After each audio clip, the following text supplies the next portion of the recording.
necesito su voto para seguir luchando por el futuro de nuestros hijos.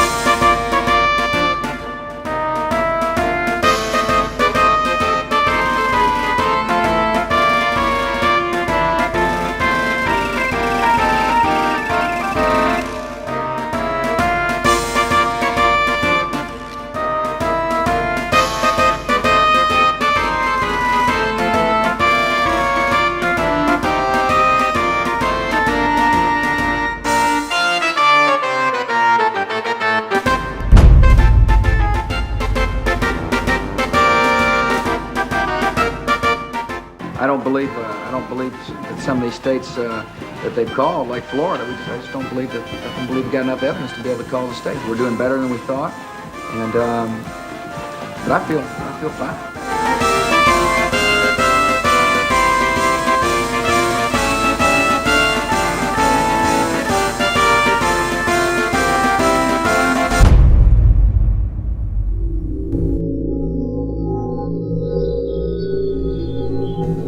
In accordance with the laws of the state of Florida, I hereby declare Governor George W. Bush the winner of Florida's 25 electoral votes for the President of the United States.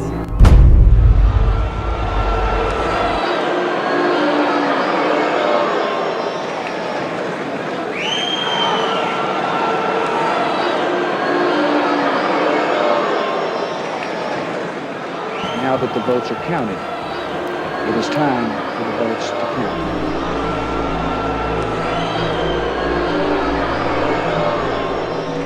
I wish to point out that our American democracy has triumphed once again.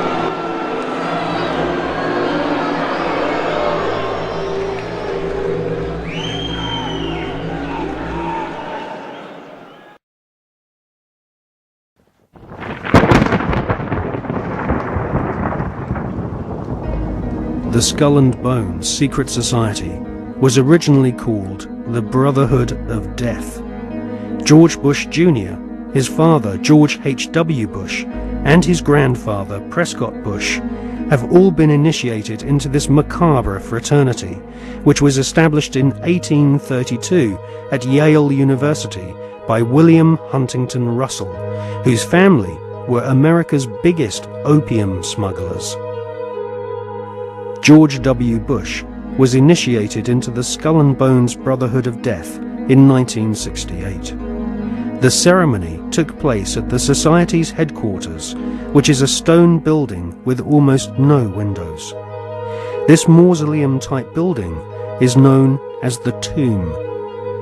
There is a small enclosed courtyard, an internal chamber where initiates lay masturbating inside a coffin, and a museum of artifacts held sacred by the Society's members, which are all called Bonesmen, regardless if they are male or female. Many of the artifacts inside the Skull and Bones headquarters have been stolen by its members. To prove their devotion to the Brotherhood of Death, Bonesmen have robbed graves, bringing human skulls and skeletons back to their tomb and placing them in glass display cabinets. For nearly 40 years, George W. Bush has been an active member of this most bloodthirsty occult secret society. His allegiance is primarily to his fellow Bonesmen, not the American people. In order to prove his devotion to the Skull and Bones, Prescott Bush, grandfather of George W. Bush, savagely desecrated the grave of Apache Indian chief Geronimo. Prescott Bush robbed Geronimo's grave and had Geronimo's skull placed in a display case alongside the order's other treasured possessions, which include silver tableware from Hitler's Eagle's Nest headquarters in Nazi-occupied Austria. Welcome to the satanically inspired secret world of the Skull and Bones Brotherhood of Death. Welcome to the sick world of the Bush family.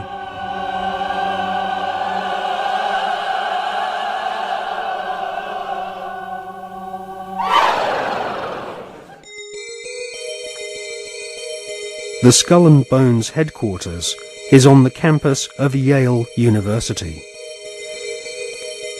Yale is home to several other lesser secret societies, including the Scroll and Key.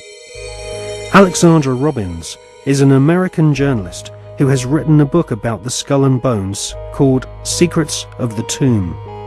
In her book, she traces the origins of this cult, which was funded from profits of the Russell Company in the early 1800s. The Russell Trading Company was nothing more than an opium trading empire, which, still to this day, is the corporate arm of the Skull and Bones Secret Society. William Huntington Russell had travelled in Germany during his student years and was befriended by a disciple of Adam Weishaupt's Bavarian Illuminati.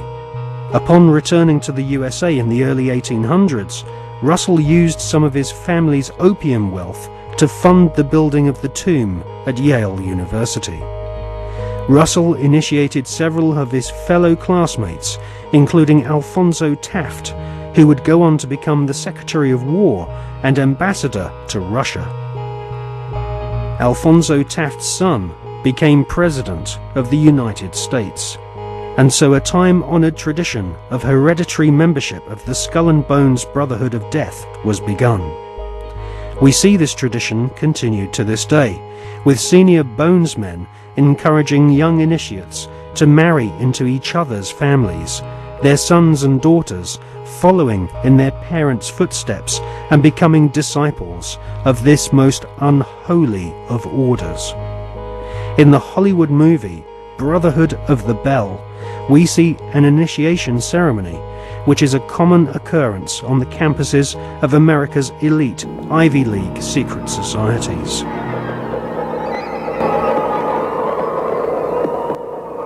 Mr. Patterson, Philip Everest Dunning, Mr. Chad Harmon, Mr. Dunning. Mr. Dunning, the Articles and Letters of the Brotherhood.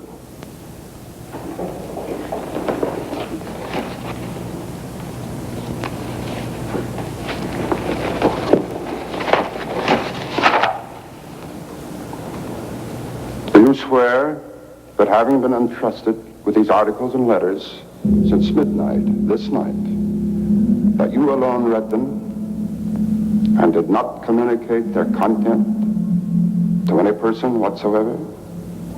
I so swear. Having so sworn, are you now prepared to go forward? I am prepared.